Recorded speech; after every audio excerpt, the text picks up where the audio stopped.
And perhaps our last also. Wag naman. Anyway, I'm Ernalyn. And I'm Dali. And we will be discussing what Fibonacci sequence is. Okay, but before we go formally to the discussion on Fibonacci sequence, let's go and recap. Let's do some recap on the sequence itself. Okay, so let's start with the definition of a sequence. Now, a sequence is a list of things. In particular, these are, example numbers which are in order. Okay, so we have here several examples of sequence. For the first one, we have the rings, bracelets, and earrings. These are an example of a sequence simply because these things are written in order. Aside from that, we also have the numbers 1, 3, 5, 7, and 9 is also a sequence written in order, specifically in increasing order. Another one is the set of numbers 2, 4, 6, 8, and so on. This is another kind, or this is rather another sequence. Okay? We have here 3 dots at the end of the third example, the set of numbers 2, 4, 6, and 8. We call this one ellipsis, which denotes that there are still numbers written after the last number 8. Okay? And in relation to number 3 and number 2 example, we have this kinds of sequence, the finite and the infinite sequence. So for us to determine the difference between the finite and the infinite sequence, we have here the finite sequence technically means that it has an end. Meaning to say, we can be able to identify the first term and the last term as well. So say for example, we have example number 2 above, the numbers 1, 3, 5, 7, and 9. This is an example of a finite sequence because we can identify the first term, which is 1, and the last term, which is 9. So that is your clue for a finite sequence. Another example is this one. The first example written above, such as the rings, bracelets, earrings. Okay, this is also an example of a sequence because we can identify the first term, which is the rings, and then the last term, which are rather the earrings. Okay, so I hope that one is clear to you. Let's now proceed to an infinite sequence. An infinite sequence has no end. So this is basically the opposite of a finite sequence. When a set of numbers or things cannot identify the last or even the first term, then we can determine that the given sequence is an infinite sequence. So say for example, we have example number 3 above. We have the set of numbers 2, 4, 6, 8, and so on. Okay? We can identify on the given set the first term, which is 2. However, we cannot identify the last term because of the ellipsis, which means that ellipsis denotes that there are still numbers, but still we cannot identify what number are those written here. Okay? So that's basically our infinite sequence. Another example of an infinite sequence is the set of, let's say, the set of odd numbers from, let's say, the set of x such that x is an odd number less than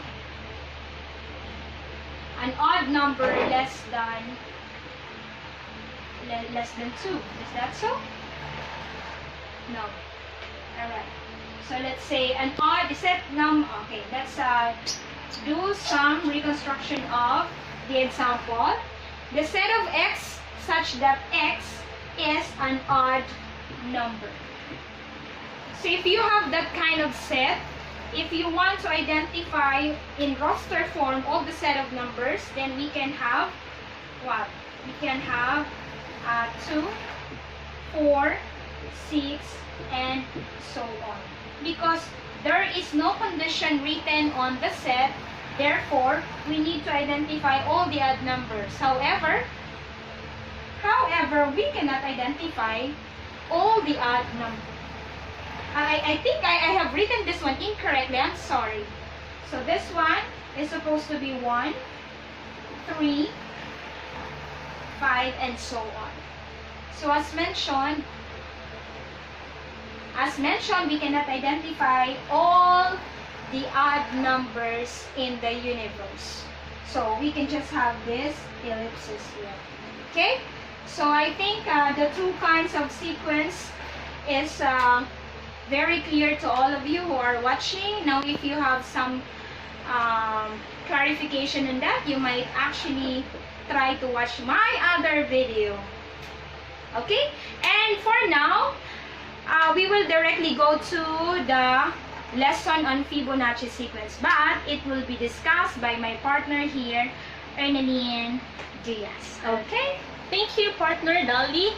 This time, I will be discussing to you Fibonacci sequence. But, Ma'am Dolly, I guess you need to erase the right things on the board. So, before we discuss Fibonacci sequence, just a trivia, you know what? Fibonacci is actually a nickname of a man named Leonardo Pisano Bogoglio, which means son of Fibonacci. And you know what? It's not actually Leonardo who first introduced or discovered Fibonacci sequence, because Fibonacci sequence is already discovered in India hundreds of years ago before Leonardo. So that's it. So this time we will be discussing about Fibonacci sequence, and to do that, let me show you, or let me give you numbers, jumbled numbers. We have 0, 1, 13. 8, 5, 1, 2, and let's have 3. And I hope that you can pause the video and try to arrange these numbers in order. Okay? Sige. And I hope you are already done arranging the numbers. So let's do it together. So we have 0, 1, 1, 2, 3. As you can see, I'm just arranging the numbers in increasing order. Okay, let me just put ellipses here to denote that there are still numbers after 13. And you know what? These numbers actually presents or illustrates Fibonacci sequence. And to determine the next term, let's have this exercise. We have, okay, let x of 0 be equal to 0, x of 1 be equal to 1, x of 2 be equal to 1, x of 3 be equal to 2, x of 4 be equal to 3, x of 5 be equal to 5. So for example, we are given with x of 0, x of 1, and then x. Okay, so we are only given x of 0 and x of 1. What if we are asked to look for x of 2? So what are we going to do? Any idea? I guess you get it correctly. We are just going to add x of 1. I'm sorry. This x of 2 is equal to x of 1 plus x of 0. That's it. What if we are asked to look for x of 4? And the only given is x of 2. The given is x of 2, which is equal to 1, and x of 3, which is equal to 2. Now, we need to find the value of x of 4. So how are we going to do that? Okay, you are correct. We are going to add x of 3 and x of 2. And you are actually correct in giving to me the equation or the formula in identifying the next term. And that is actually the formula in looking for the next term in a Fibonacci sequence. Because let us check in the given sequence. For example, it's only up to this part. So we have, ayan, for example, wala pa ito. We're given 0, 1, 1, 2. So how are we going to determine that it's really 3? So we are going to add the two preceding numbers, the two terms before 3. So 1 plus 2, it's 3. To identify the next term, you're just going to what? Add 2 and 3. So we have 5. To get 8, we are going to add 3 and 5. That's it. And to determine the next term, let's add 5 and 8, and that's equal to 13. As easy as that. And I hope you can look for the next 5 terms and comment down below your answers. And Ma'am Dali, I guess it's time for us to say goodbye to our viewers. So for now, we need to Bye-bye. say bye-bye!